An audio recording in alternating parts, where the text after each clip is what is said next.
Manusia adalah makhluk yang sangat emosional.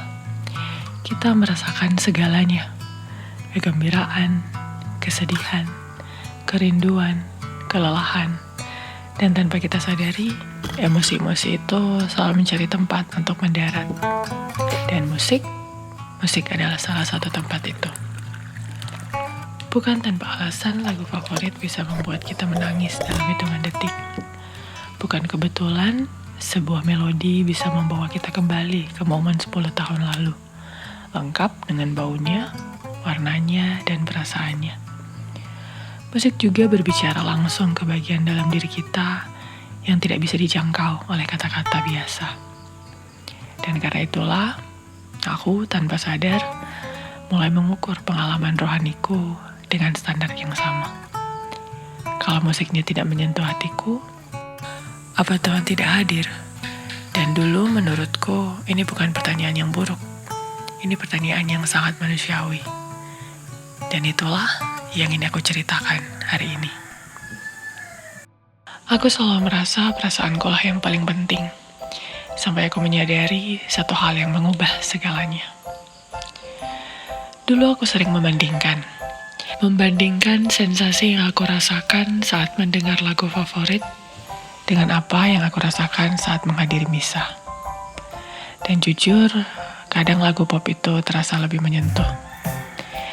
Liriknya seperti tahu persis apa yang sedang aku rasakan. Seperti sedang menyanyikan persoalanku dengan indah. Sementara lagu dalam misa, liriknya terasa seperti bukan untukku. Dan rasanya seperti tidak menghibur masalahku. Saat masa-masa sulit, yang aku mau adalah dimengerti dan juga dihibur. Dan misa tidak selalu memberikan itu. Tidak ada lagu pop di sana. Tidak ada kejutan dalam prosesinya yang selalu sama. Bahkan dalam misa harian, kadang tidak ada homili dan musik. Dan yang paling mengganggu adalah tidak ada momen itu. Kamu tahu momen apa yang aku maksud? Momen di mana musik mulai memuncak, lampu temaram, dan orang-orang di sekitarmu mulai menangis. Tangan terangkat, hati terbuka. Semuanya terasa begitu hidup dan nyata, dan Tuhan terasa begitu dekat. Di misa, tidak ada itu. Tidak ada crescendo yang dirancang untuk memecah pertahanan emosiku. Tidak ada atmosfer yang dibangun perlahan untuk membawaku sampai pada titik air mata. Dan tidak ada siapapun yang memanduku untuk merasakan sesuatu. Hanya ritus yang sama setiap kali misa, berulang, datar. Tapi bagaimana mungkin para kudus sangat mencintai misa? Apa rahasianya?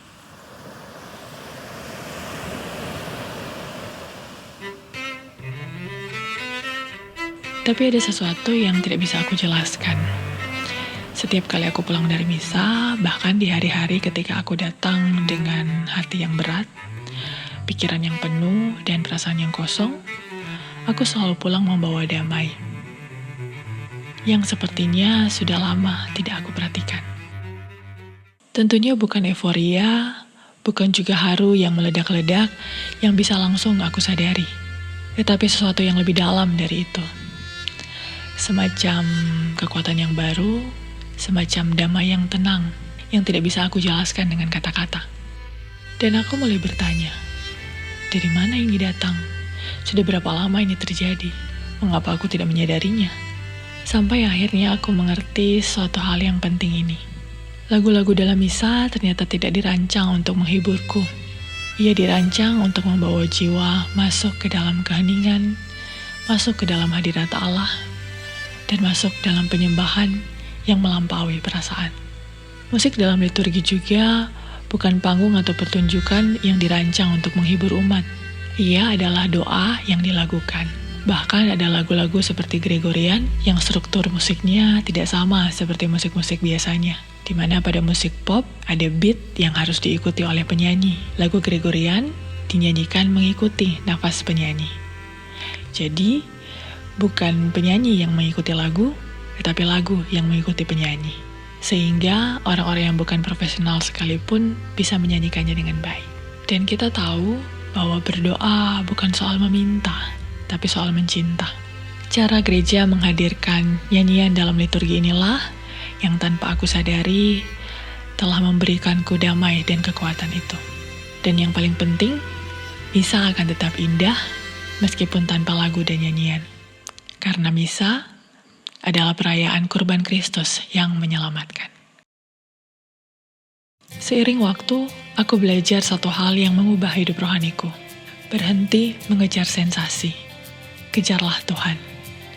Karena emosi datang dan pergi. Hari ini haru, besok hampa. Hari ini terasa dekat dengan Tuhan, besok terasa jauh. Dan kalau imanku mengikuti perubahan emosiku, maka aku tidak akan pernah benar-benar mencintai Tuhan. Tapi Tuhan tidak berubah mengikuti emosiku. Dan aku menyadari sesuatu tentang tangisan emosional itu. Tentang momen-momen yang mengharukan dan menggetarkan itu. Mereka nyata, aku tidak menyangkalnya. Tapi mereka juga bisa dibuat. Atmosfer yang tepat, lampu yang tepat, musik yang memuncak pada waktu yang tepat, dan hampir siapapun bisa menangis. Tapi bukan berarti itu palsu.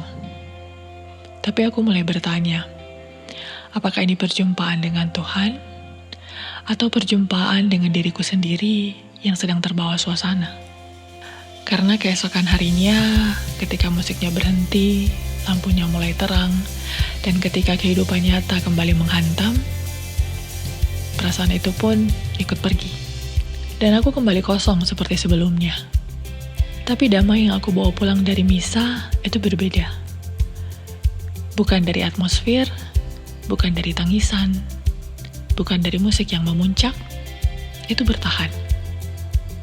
Bertahan melewati Senin yang berat, melewati konflik yang tidak selesai, dan bahkan melewati hari-hari di mana Tuhan terasa jauh. Dan pelan-pelan, aku belajar untuk tidak lagi bertanya, apakah hari ini aku merasakan sesuatu? Tapi belajar untuk bertanya, apakah hari ini aku tetap setia? Dan sesuatu yang luar biasa terjadi. Justru ketika aku berhenti menuntut musik liturgi untuk menyentuh hatiku, aku mulai benar-benar mendengarkannya untuk pertama kali. Kyrie eleison, Tuhan kasihanilah kami. 3 kata. Tapi siapa di antara kita yang tidak pernah ada pada titik itu? Titik di mana satu-satunya yang bisa kita katakan adalah Tuhan kasihanilah aku. Bukan karena dipicu oleh musik dan air mata, tapi dengan hati yang tulus, didasari oleh kesadaran bahwa kita benar-benar membutuhkan belas kasih-Nya. Agnus Dei qui tollis peccata mundi. Anak domba Allah yang menghapus dosa dunia. Bukan sekedar kalimat yang indah, itu adalah pengakuan bahwa ada sesuatu dalam diri kita yang rusak, dan ada seseorang yang rela menanggungnya bagi kita setiap hari, bukan hanya di momen-momen kita merasa hancur. Dan aku sadar, musik liturgi tidak butuh lampu temaram untuk menjadi dalam. Ia tidak butuh crescendo untuk menjadi kuat. Dan ia tidak butuh aku menangis untuk membuktikan bahwa ia bekerja. Ia hanya butuh aku hadir, diam, dan mau mendengar. Karena ia tidak ditulis untuk menghibur kita. Ia ditulis untuk menyampaikan kebenaran yang tidak berubah tentang siapa kita, tentang Tuhan, dan tentang mengapa kita ada di sini. Dan ketika kata-kata itu masuk, bukan melalui telingaku yang menilai, tapi melalui hatiku yang diam, ia berbicara langsung ke jiwa. Bukan dengan kebisingan, tapi seperti bisikan yang terasa seperti jawaban dari doa yang bahkan belum sempat aku ucapkan. Karena iman yang sesungguhnya tidak dibangun di atas momen-momen yang menggetarkan hati. Ia dibangun di atas pilihan untuk datang, untuk hadir, dan percaya. Bahkan di saat tidak ada yang terasa. Dan ketika aku berhenti mengejar sensasi, aku menemukan bahwa yang selama ini aku cari sudah ada di sana sejak lama.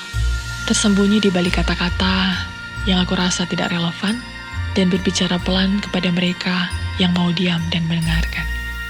Karena disitulah Tuhan paling sering bekerja, bukan dalam kebisingan euforia, tapi dalam keheningan yang setia.